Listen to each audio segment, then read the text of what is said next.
You have a top Air Force general who said a couple of days ago that China intends to go to war with the United States in 2025. Now, my last calculation is that's 2 years from now. Now, do you think we're ready? He says we're not. Now, there was an attack, of course, they won't say who, a drone attack on a military facility in Iran. And apparently it was hugely successful. In Iran's third largest city, or near it, the Iranians are absolutely now able to build atomic bombs. The matter is just how long it's going to take. They've got their uranium pumped up enough, and the Israelis have said that's not going to happen. And they should be very pleased that they elected to put Netanyahu in there, because I don't think any other guy is strong enough, courageous enough to ignore all the static and all the pressure to truly do something about it, with his right hand, former ambassador to the U.S., Ron Dermer. Anyway, let's take a look at this from News Nation. Go. Well, a U.S. official confirmed today that Israel appears to be behind an overnight drone attack on a military factory in Iran. 3 bomb-carrying drones attacked that facility in central Iran. And we want to show you some eyewitness video purports to show the moment of the explosion. Iran says no one was hurt. They claim to have intercepted 2 other drones. I do want to welcome in founder and executive director of the National Security Institute, Jamil Jaffer. Jamil, it's good to see you again. Thanks for having me, Natasha. And Jamil, Tehran is calling this a cowardly attack. Also, looks pretty gutsy to me. And not only that, the Iranians initially said all it did was some damage to our roof. Then what's the problem? No, actually, apparently it did substantial damage. And the intelligence is that I've read is that this is a facility they've been using more and more and more to try and avoid Israeli attack. And it's a facility related to their nuclear program. Go ahead. Such actions will not impact our experts' determination to progress in our peaceful nuclear work. First of all, do you buy that Iran's nuclear progress is peaceful? Well, absolutely not. If they were engaged in a peaceful nuclear program, they would have agreed to contain their uranium stockpiles. They would have agreed to not use it for military purposes, and then be allowing inspectors to come and inspect all their facilities, including facilities previously used for military activity. We know that Iran has made efforts to create a nuclear device, to create the kind of rockets that can carry nuclear devices. So this idea somehow that their nuclear program is purely civilian is just malarkey. Israel has said in the past that it is willing to strike targets in Iran if diplomacy fails to curb that nuclear program. Is it likely that's what we're seeing in this overnight strike?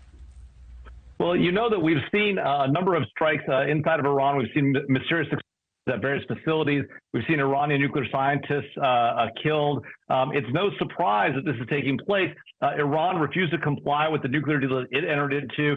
It hasn't come back to the table and negotiated effectively. And it hasn't constrained its own activities across the region where it's stoking terrorism and the like, attacking our allies in Saudi Arabia, our friends in Israel as well. This is a real problem, and the Iranians continue to engage in bad behavior, including as recently as just this past month, plotting against a journalist here in the United States to kill that person.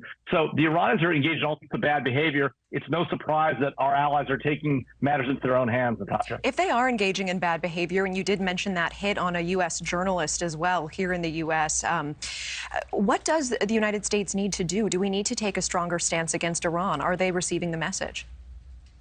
Well, clearly they're not receiving the message because they continue to engage in this kind of behavior. We've got to up our sanctions dramatically. We can go back to the maximum pressure sanctions campaign that the prior administration had in place. And then we need to go beyond that. We need to make clear to Iran that every time they undertake these kind of activities, whether it's plotting against a journalist in the United States, attacking our friends in Israel, attacking our friends in Saudi Arabia, we will strike back and we will not allow this to continue. The Iranians are not today cowed by us, and we need to make sure that they understand that we will respond in kind as need be. And this is happening, meanwhile, as tensions between Iran and the West as a whole are increasing. Ukraine, of course, accusing Iran of giving hundreds of drones at this point to Russia, used in attacks on civilians. And I actually want to pull up, if we can, a tweet from a Ukrainian politician. At the end of that tweet, he says, "Explosive night in Iran, did warn you."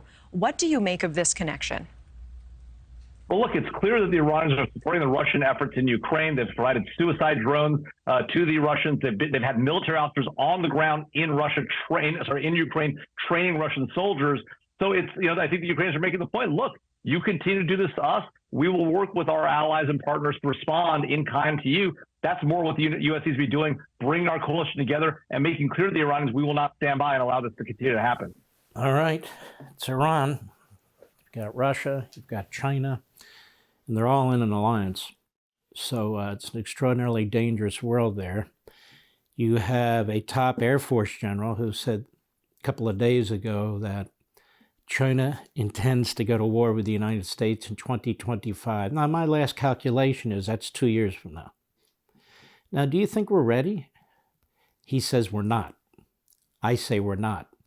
Does it sound like the president or the Congress is worked up enough to immediately trigger a defense buildup, since our defense spending has been woefully inadequate? No, I don't see that either. So this is something we're going to talk about in the days, weeks, months ahead. We've talked about it for years, but apparently to very little avail. Want to see more Mark Levin? Go to LevinTV.com and subscribe now.